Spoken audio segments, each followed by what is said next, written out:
Hello guys, कैसे हैं आप? उम्मीद करते हैं कि आप सब खैरियत से होंगे, खुश होंगे। भाई देखने जा रहे हैं मूवी का नेक्स्ट पार्ट, तो करते हैं भाई वीडियो स्टार्ट। तो स्वामी चिन्मयानंद जी के सत्संग के लिए यहाँ आए थे। उसके दूसरे दिन 3 तारीख को जब हम वापस जा रहे थे, तभी हमारे बस के कंडक्टर थे। तुम एटीएम से पैसे निकालने के लिए नीचे भी गए थे।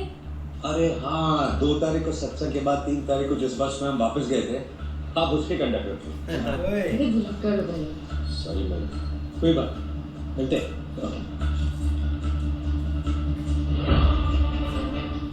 आए सारे समझ अरे भाई साहब, शो शुरू हो गया? अरे हाँ। नहीं नहीं, अभी टाइम है। आपकी फैमिली कहाँ है? नहीं नहीं, आज हम अकेले हैं। तो 2 तारीख को सत्संग था ना, इसलिए फैमिली साथ में आई। फिर 3 तारीख को शॉपिंग की, यहाँ आके पिक्चर देखी, उसके बाद होटल में खाना खाया, फिर घर। अब आप ही सोचिए कितना खर्चा हो जाएगा। आए। चार जमातों वाला बंदा भाई भारी पड़ रहा है। दिनकर, 2 तारीख को जब हम तुम्हारी बस में सत्संग के लिए पणजी गए थे, तुमने हमसे पैसे नहीं लिए थे, लेकिन आज ऐसा नहीं चलेगा। आज पैसे लो और टिकट लो। क्या सर्वोपन साहब आप भी? हाँ भाभी जी, अब आप ही बताइए। अरे ये क्या बोलेगी? पैसे लो, टिकट दो, चलो। बहुत दिन के बाद आए सर। बहुत दिन कहा, हम 2 तारीख को आए थे ना सत्संग के लिए पणजी। अब तब आए थे ना, एग्जैक्ट डेट बोलूँ तो सत्संग के एक दिन बाद, 3 अक्टूबर। जी हाँ जी, थैंक यू सर। 3 हफ्ते? मैंने तुम्हें कहा था ना मैं सत्संग के लिए जा रहा हूँ पणजी। उसके लौटने के अगले दिन बाद ही मैंने तुम्हें ये भरने के लिए कहा था। हाँ, कब गया था मैं पणजी? ये 2 अक्टूबर शनिवार को। हाँ, कब गया था? 2 अक्टूबर शनिवार। और लौटा कब? 3 अक्टूबर रविवार को। हाँ, लौटे 3 अक्टूबर रविवार को। उसके अगले दिन 4 अक्टूबर सोमवार को मैंने तुम्हें यह भरने के लिए कहा। तो जाओ भरो।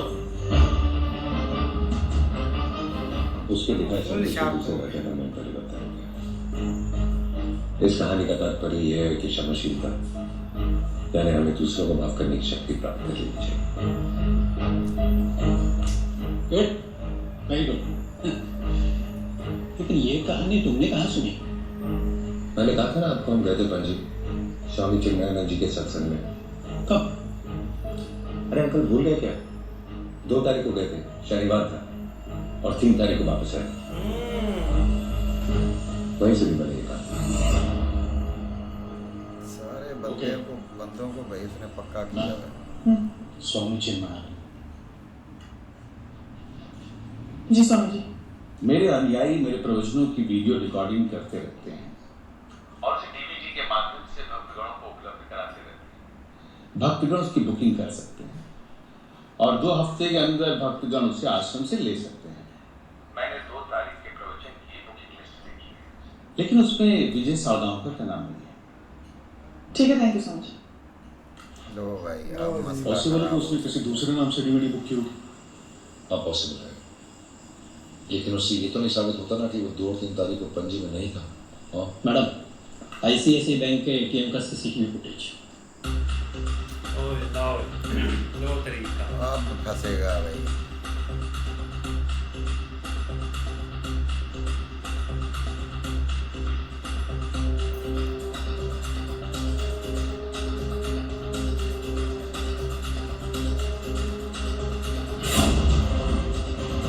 ओ 3 अक्टूबर। भाई ये तो ठीक है, लेकिन उधर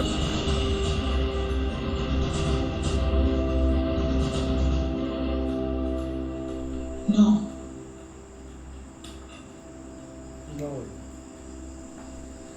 सो फिनिश्ड। विजय सच बोल रहा था, लेकिन सर इतना वक्त है क्या?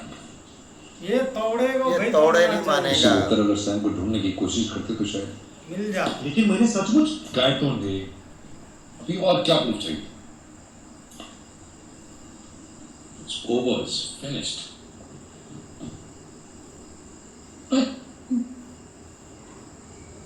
मीरा, हमारी सारी इन्वेस्टिगेशन इस बात पर डिपेंडेंट थी कि विजय 2 और 3 तारीख को पणजी में था या नहीं। The camera doesn't lie, Meera. ये सीसीटीवी फुटेज प्रूफ है इस बात का कि विजय 3 तारीख को पणजी में था।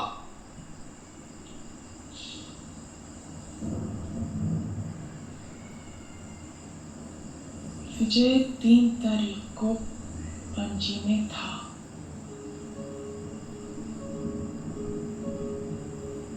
विजय 3 तारीख को भी पणजी में था।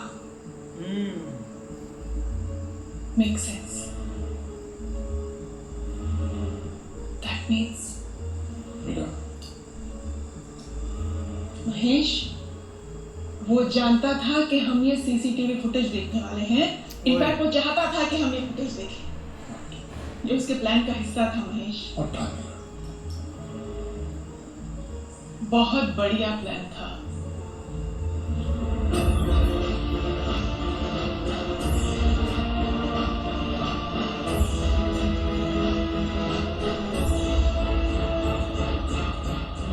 लगभग 8:30 बजे। तब सत्संग शुरू हो गया। 2 तारीख को तो विजय यहाँ था ही नहीं। उन्होंने फिल्म का पूरा फास्टा प्रोजेक्शन रूम में बैठ के देखा था। अच्छे कस्टमर्स को कौन भूलता है मैन? ये सब उसने मुझे तब बताया जब हाल ही में वो मुझे फिर से मिला था। 2 दिन का हम 2 तारीख को आए थे ना सत्संग के लिए Panaji. He just recreated that day. In fact, both the days. 2 और 3 अक्टूबर। मतलब कौन सी बातें हमें अक्सर याद है? वो जो हमने अपने आंखों से देखी थी। विजुअल्स, दृश्य जो हम देखते हैं वो हम आसानी से नहीं भूलते। Visual memories are strongest memories. जैसे सिनेमा, आपको पता होता है कि जब कहानी आप देख रहे हैं वो सच नहीं है, लेकिन आप फिर भी उस पर यकीन कर लेते हैं क्योंकि आपने उस कहानी को देखा है, एक तरह से जिया है। ठीक उसी तरह विजय और उसकी फैमिली ने अपनी पणजी वाली झूठी कहानी सिर्फ रची ही नहीं बल्कि जी है। अच्छा। वो सच में पणजी गए थे, लॉज में रुके थे, उन्होंने पाव भाजी भी खाई, प्रोजेक्शन रूम में बैठ के फिल्म भी देखी। इसीलिए इंटरोगेशन के दौरान वो अपने बयान पर कायम रहे क्योंकि वो सच बोल रहे थे, सिवाय एक बात के। कौन सी बात? ये सब उन्होंने 2 और 3 अक्टूबर को नहीं, किसी और दिन किया, शायद इसके अगले दिन।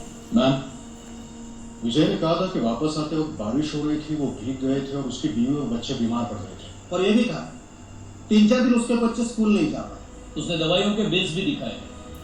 दवाइयों के नकली बिल बहुत आसानी से मिल जाते हैं सदन, और वैसे भी शुरुआत से उसने सारे बिल्स ही फेंके थे ना हमारे मुंह पे।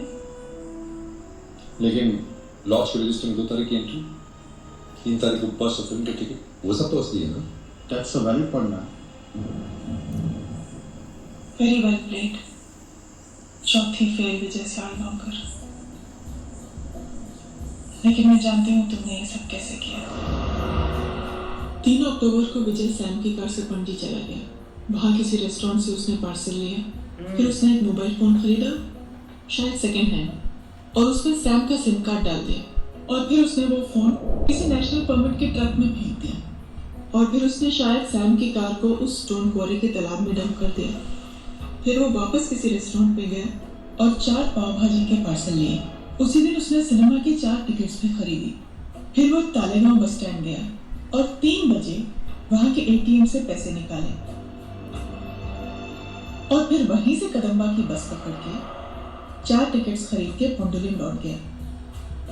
रात को अपने ऑफिस गया और होजे को बताया कि वो अगले दिन सत्संग में हिस्सा लेने के लिए पणजी जा रहा है। अगली सुबह वो अपनी फैमिली को लेकर दिनकर की प्राइवेट बस से पणजी गया।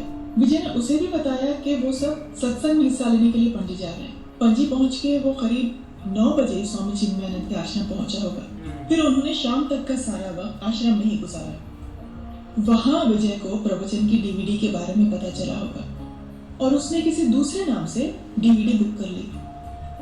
शाम को ऋषभ लॉज पहुंचे और शायद जब मैनेजर नंदिनी को रूम दिखा रहा था तब विजय ने रजिस्टर में 2 तारीख के पेज पर अपना नाम लिख दिया और मैनेजर के लौटने के बाद हैंडराइटिंग बदल के किसी जाली नाम पे रूम ले लिया। फिर रात को कहीं बाहर खाना खाया और अगली सुबह फिर से उसी रेस्टोरेंट से खाना मंगवाया जहां से 3 तारीख को पार्सल लिया था। लॉज से चेकआउट करने के बाद वो फैमिली को उसी रेस्टोरेंट ले गया जहां से उसने 4 पाव भाजी के पार्सल लिए थे। वहां उन सब ने पाव भाजी ही खाई और बिल देते वक्त होटल के ओनर से दोस्ती कर ली। शाम को वो फिल्म देखने गए और सिनेमा हॉल के प्रोजेक्शनिस्ट से जान पहचान कर ली और फिर बस स्टैंड पे एटीएम से पैसे निकालने ऐसे ही है भाई। अब मुकाबला जो है ना वो सख्त हो रहा है, लेकिन देखा जाए ना तो किसी को भाई यकीन नहीं हो सकता कि वो इतनी मतलब कि बड़ी चाल खेल सकता है। लेकिन फिर भी यार अब पुलिस वालों ने भी अपना माइंड यूज़ किया थोड़ा सा। तो भाई ये देखें कि चौथी फेल बंदा जो है उसने इनका जो दिमाग है ना वो चकरा के रख दिया, और इसे सारे इतने बेचारे सोच विचार में पड़ गए हैं कि इनको कुछ पता ही नहीं चल रहा।